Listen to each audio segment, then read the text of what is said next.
Hello everyone, my name is Can Sakkolu. I'm a 16-year-old pianist and yesterday I had the idea. I said why not every time I learn a piece and preferably perform it in a concert, every time if I think it's worth sharing, to do a lesson on the piece to share with my fellow friends because I think the amount of content in the piano space is quite limited. And I thought to myself, if I did this video today, myself 6 months ago would greatly appreciate the tips I would give today because I studied this piece with great professors and it taught me a lot. Also experimenting all the stuff I read a book on the Russian piano technique, all the principles I learned there. I had discussions with my classmates about this. So I wanted to share all the knowledge I acquired while studying at the school and getting to perform the piece. So anyway, I hope you enjoy it and find it useful. So let's talk about the opening. The camera's okay, yeah. Let's talk about the opening. So yeah, this is a grand opening. However, we have to keep in mind that it's not Rachmaninoff. So it's written fortissimo, but we have to take great care that our sound is not harsh and it's more a Norwegian sound. So I advise you not to play it with full body weight and even worse banging like. No, this is not the sound we're looking for. It comes from the timpani and then I see this more as a line. To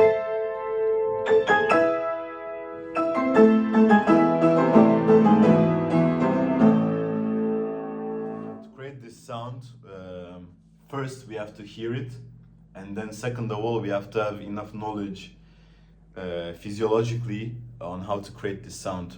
First of all, the main point is that the shoulders have to be as down as possible and completely relaxed. This is where our weight comes from. Our weight comes mainly from the weight of the arm and of course if we can from the body and our legs. But the main point is that our body has to be decontracted so we can put our body weight into the keys rather than a smashing sound. And what I experimented, the best sound I could get is when I stroke the chords, I did an upward motion with my wrist, and this was connected with my visualization that when I played, I wanted the sound to go upwards rather than a straight attack of the hammers. I wanted that there was this effect on the air. So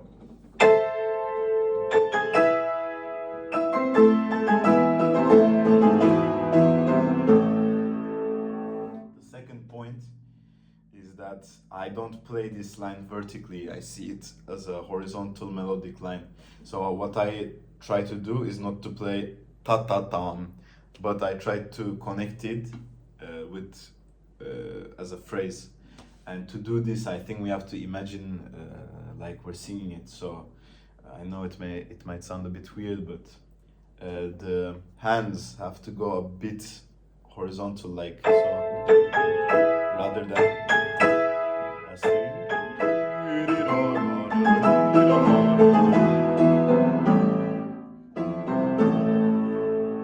And about precision, the more times you repeat it, it will get better. And also, when we practice, we have to practice with confidence. What I did when I was young is when I practiced my arpeggios, I was afraid to make mistakes, so I would always kind of play lightly. But when we practice, we cannot be afraid to make mistakes.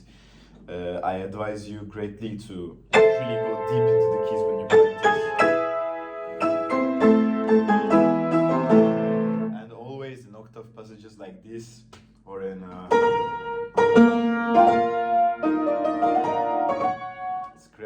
wherever there's an octave passage, we have to kind of visualize in our mind where the keyboard is, so this helps with precision. And to give some ideas about making it more interesting, we can think in voices. What I do is I first focus on the line.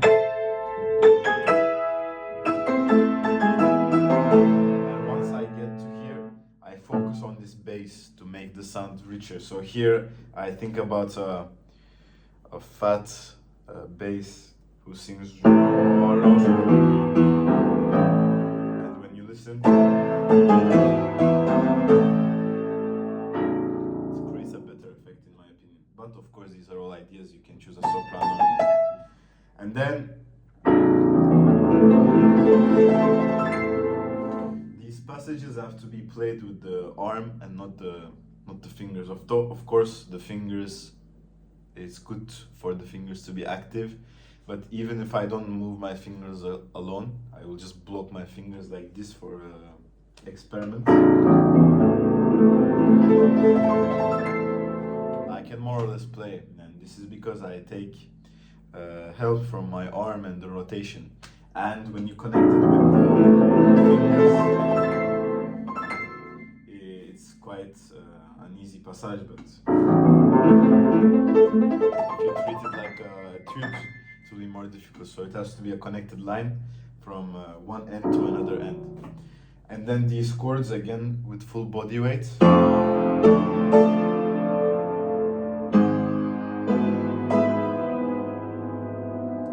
Take care that the sound is not harsh. This is one thing we want to avoid.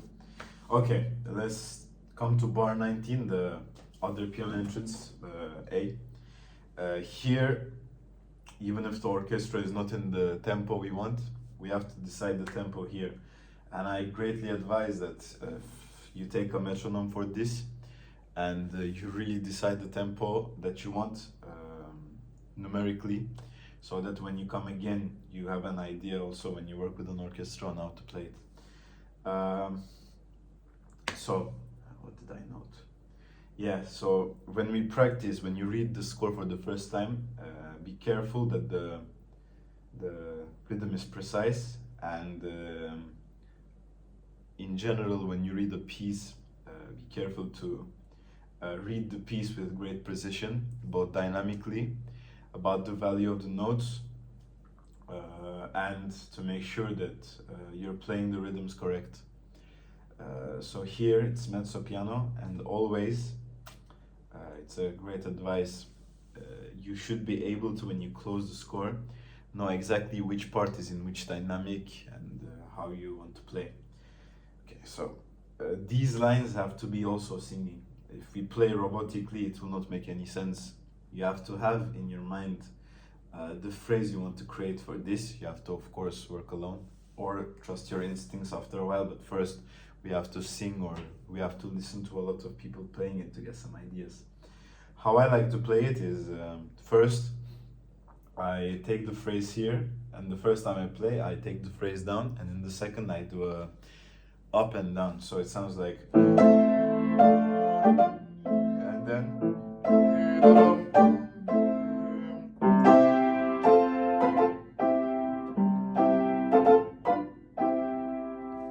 but of course this can change, it's about your interpretation. And then when we come to a cantabile, the cantabile,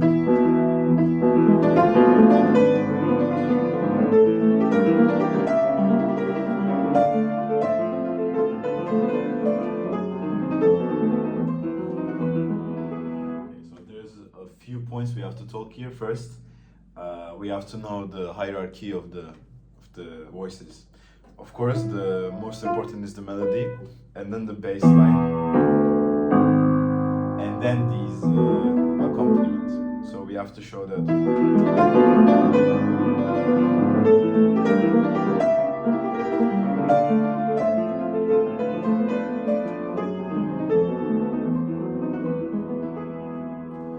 The second thing is,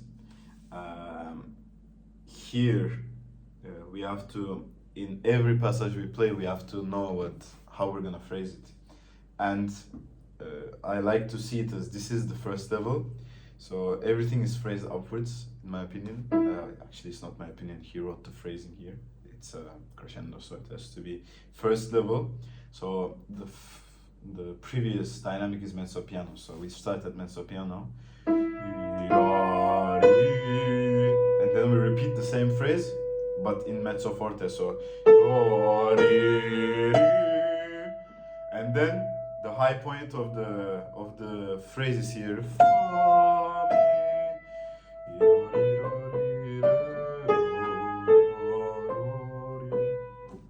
So we have to take great care that the shape of the phrase is right when we perform it.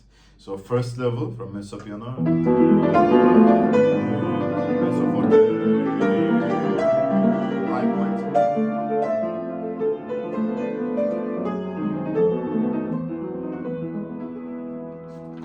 Same idea.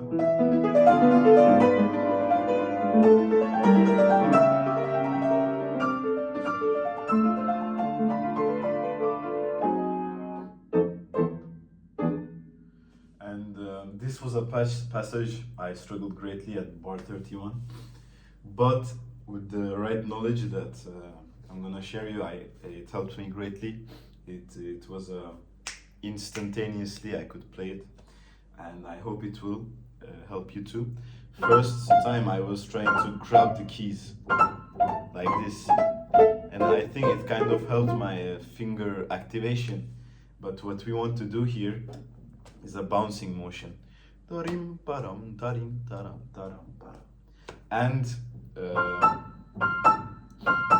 I will try to be really precise with my words.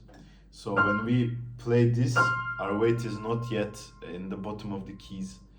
But when we play the main chord, because this is the one on the beat, the second one. With the second one, we use our arm weight to bounce. So what we want to achieve in the music is we want the second one to be more. And when we do this, it naturally helps with the phrasing. And we get this boost that helps us prepare for the next note. So really what's happening is we bounce, and then we prepare the next, and then we do the same thing.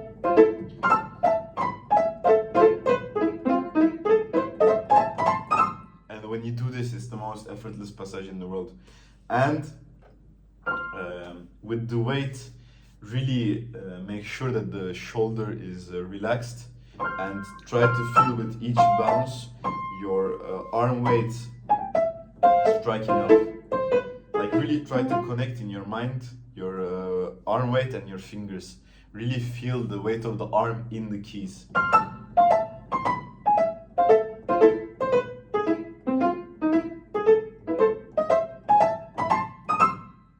And then when we come to the whole thing, I like to share also one thing. In the score, it's written that the pedal is on the first beat, so like this.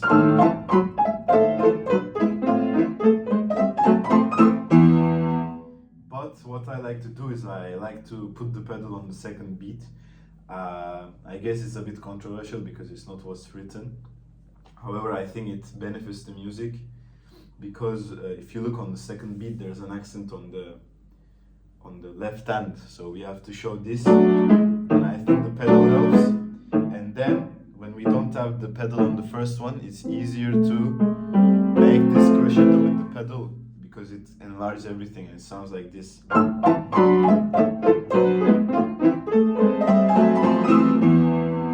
think it sounds better, but of course you can choose your own. And then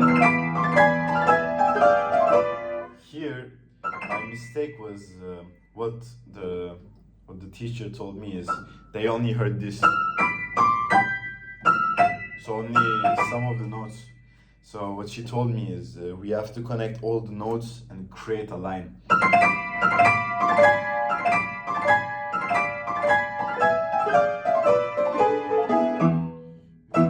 So what we have to take care is with kind of this motion that we connect all the notes and we can hear everything. And then another trick is on the last one, we go up, and then with the weight, this is just economy of motion. When we go up, we have basically mechanical tension, and we can use this to create sound that's not banging, but sforzando and fortissimo. We need this. And when you practice this, it will be more comfortable because the right hand is already kind of on the chord. It's kind of only the left hand we have to take care of. and with practice you will get the accuracy. Let's continue. Here, the same thing applies with the arm weights. On each beat, or 1 and 2, and I put the arm weight, so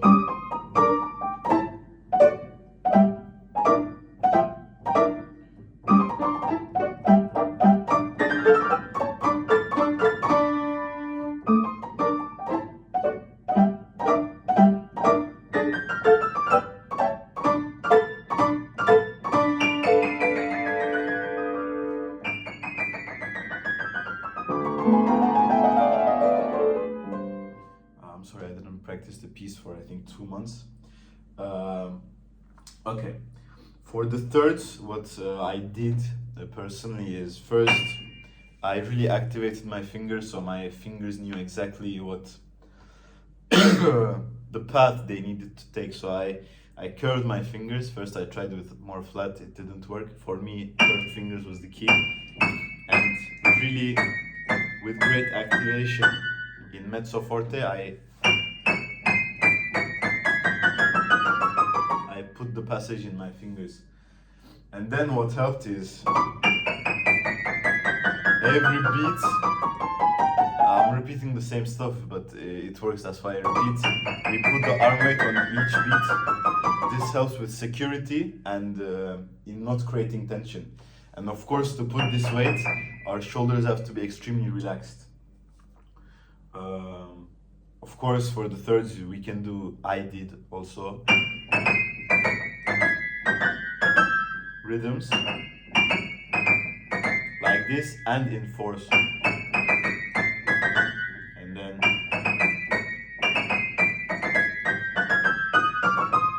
as such. Then when we play, we have to be really relaxed.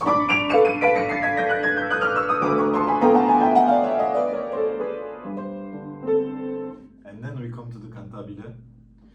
For this, I think it's just imagination. You have to create the phrase you want, and be careful that the left is not too heavy. Too heavy, yeah. Let's work a bit on the C section, so bar 53. Here, everything has to be singing. This piece, I think, is really good for people to develop. It helps me also greatly to create the idea that every time we have to play, we have to also sing.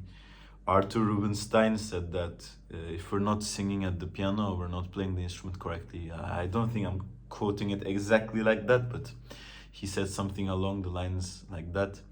And the Russian school that helped create many pianists of our generation, like Trifonov, like Babayan, and the reason the technique is so good and their musicality is so good is because they connect everything to the human voice. Because human voice is the only instrument where there is not another mechanism involved. In every other instrument, like piano, like violin, even like the triangle, there is a mechanism involved with what you want to create and the physical thing. But with the human voice, it's only our vocal cords, and we've been using them since birth. So it's the instrument where we can do everything so much more instinctually, and everything is really natural. Also, Schubert said that the most beautiful instrument is our voice. So as pianists, as violinists, whatever your instrument is, we have to learn everything in a singing tone. And this also helps with tone production. When we play big chords or a bass, something like this, we have to always think about how a singer would approach this note or approach this phrase, and then the musicality will follow because it's natural. It's the same with this phrase. It's the same with every piece, basically. When there is, especially when it writes cantabile, I think, yeah, it's writes cantabile. We have to always sing inside, and don't be afraid when you practice to sing.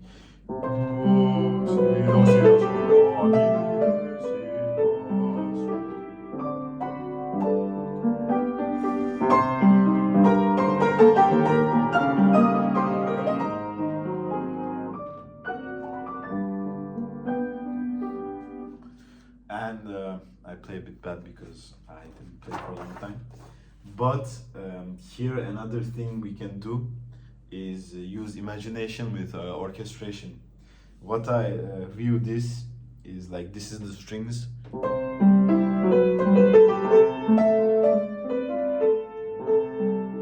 this a flute to create a contrasting color.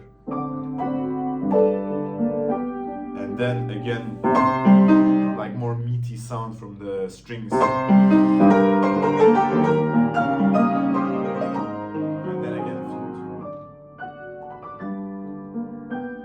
And then again more meaty sound.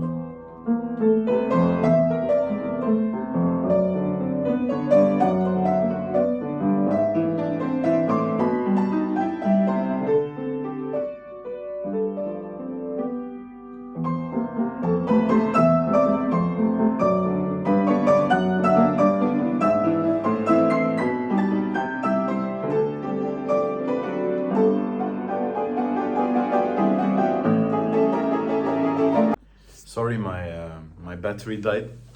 So yeah, I would like to take from bar 61 and talk about the precision of the left hand and its importance in the phrase. First of all, the left hand has these bass.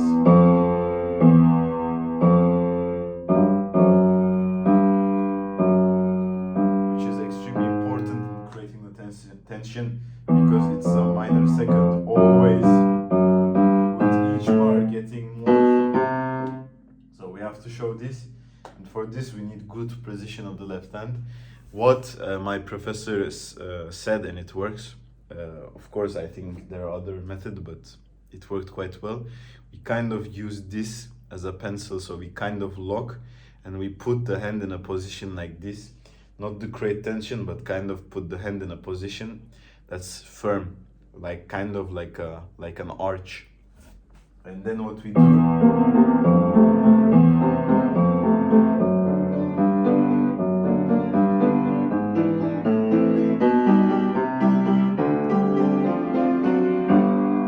work hands separately, and we work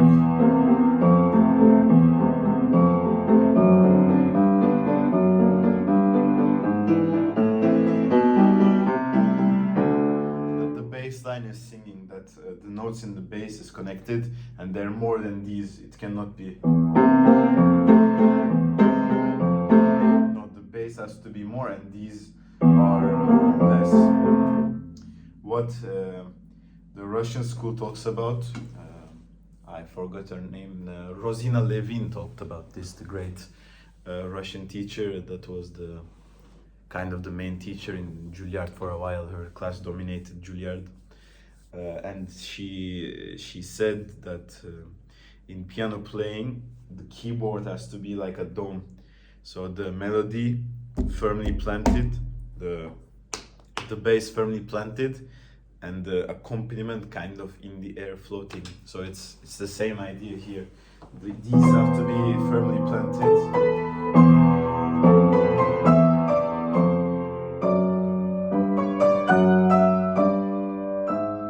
Accompaniment in the air to this is just how nature works.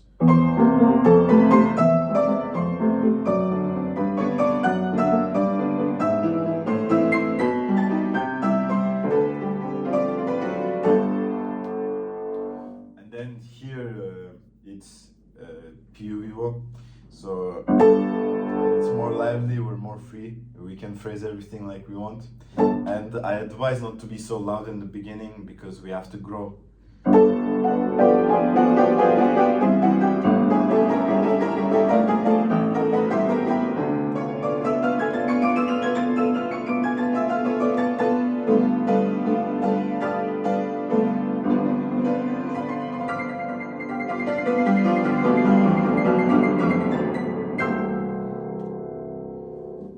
For the octaves, you can try many things. What I do is I try to keep a natural position.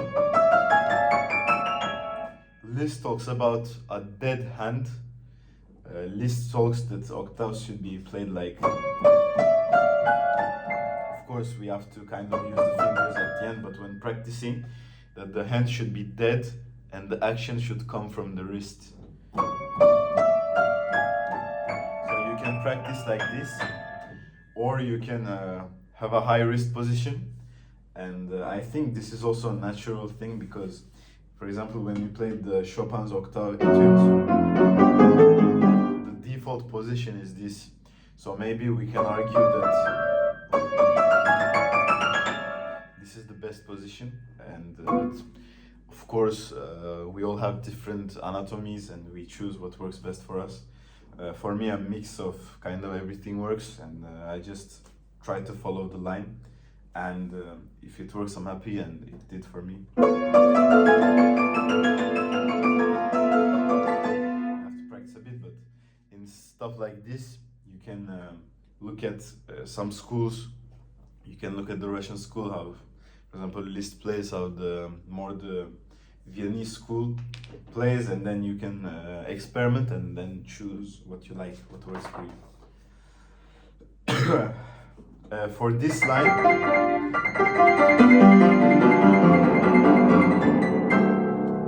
don't think vertically. First, I tried to play like this. There were two problems. There was no line, no growing to this, and I couldn't play fast enough because I had to worry about getting away from the key. But then the professor told me to view this as a motion from side to side. So when we play, and to put landmarks. It's the same concept with the arm weight on each beat. We have to put kind of not an accent, but for the mind, or when we're practicing, on each B we put an accent. So this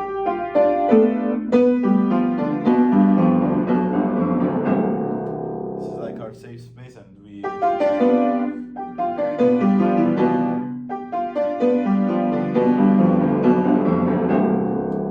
this helps.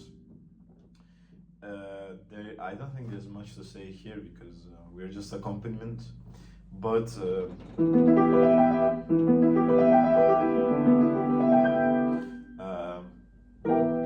we have to take care that all of these notes are sounding pearly and not too squashed. And what I did, it was my fantasy, I tried to create a line with the bass. So if I sing,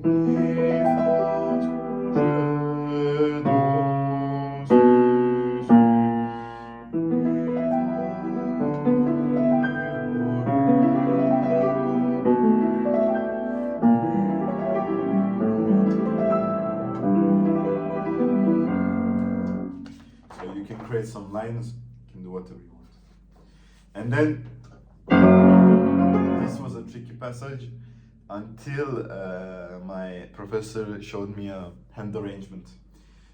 What we can do here is take the first one with the left, right, and then with the seventh chords, alternating hands.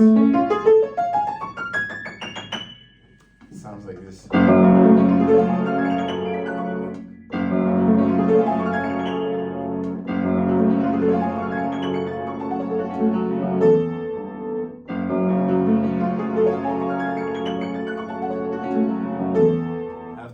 A bit, but I promise it's a lot easier. Bar 102. Here we have to create two opposing characters.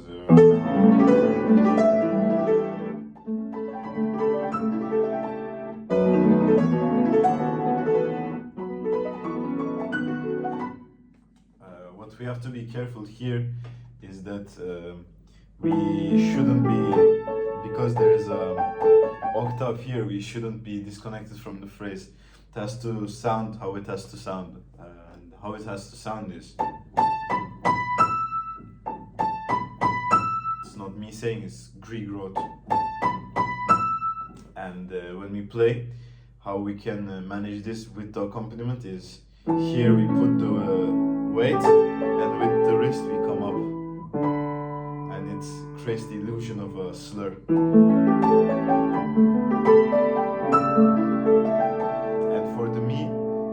Again, use the trick where I use the pinky as a pencil and I use this motion to create the accent. So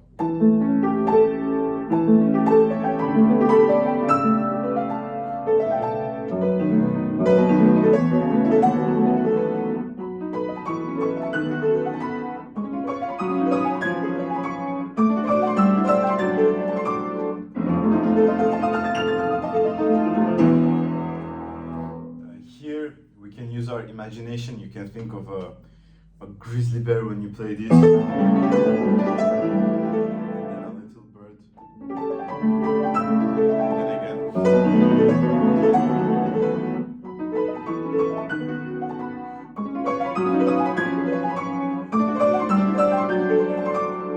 And I think it's more like a battle. You can think of a battle between a bear and a bird, and then here the bird becomes the bear with the growth, with the development.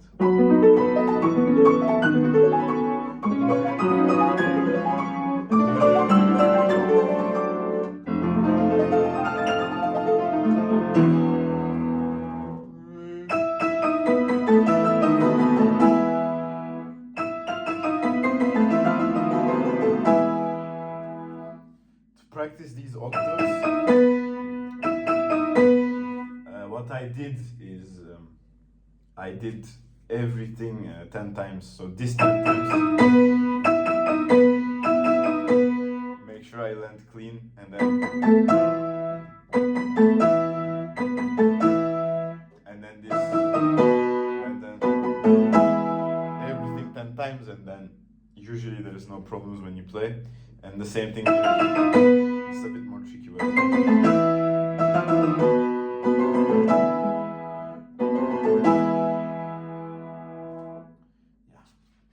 I think this should help.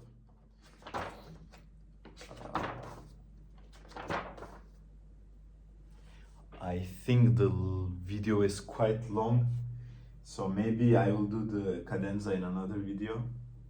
Yeah, I think I will do that. Okay. So guys, if you came this far, it tells me that you've appreciated the content, so I'm grateful you came this far.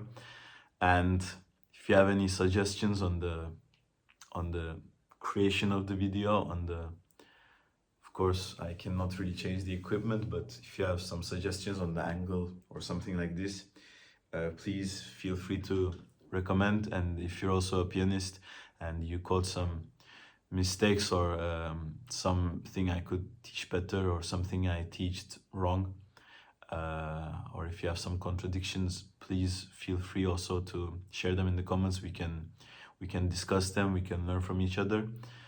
And if you have any other pieces you want me to do, of course I have to have played it, but if there is a recommendation and I played it a long time ago, I will consider it. And anyway, thank you guys for watching. See you in the video of the cadenza.